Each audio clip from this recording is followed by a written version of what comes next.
দেশ ও বিদেশ থেকে যারা আমার ভিডিওটি দেখছেন সবার প্রতি ভালোবাসা ও কৃতজ্ঞতা।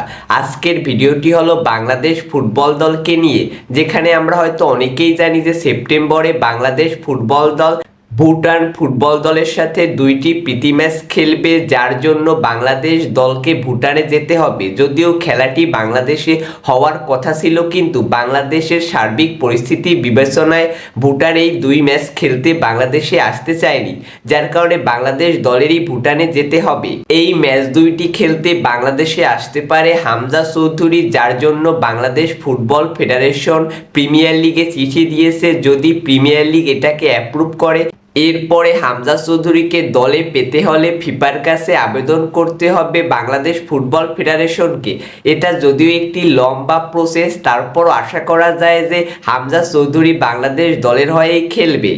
বাংলাদেশ দলের হেড কোচ হাবিয়ার কাবরেরা হামজা চৌধুরীকে নিয়ে বলেন যে হামজা চৌধুরী একজন কোয়ালিটি প্লেয়ার, সে যদি বাংলাদেশ দলে খেলে তাহলে বাংলাদেশ দল আরও ভালো পারফরমেন্স করতে পারবে। তাছাড়া বাংলাদেশ দলের যারা দর্শক আছে তারাও সেই খেলাটি দেখে অনেক আনন্দিত এবং উৎফুল্লিত হবে।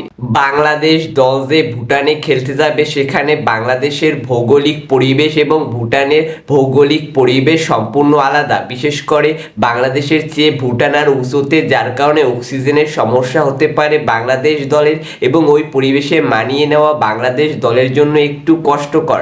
তাছাড়া বাংলাদেশ দলের ফিফা র্যাঙ্কিং এবং ভুটানের যদি ফিফা র্যাঙ্কিং দেখি, সেখানে বাংলাদেশ দলের ফিফা র্যাঙ্কিং 184 এবং ভুটানের ফিফা র্যাঙ্কিং 182।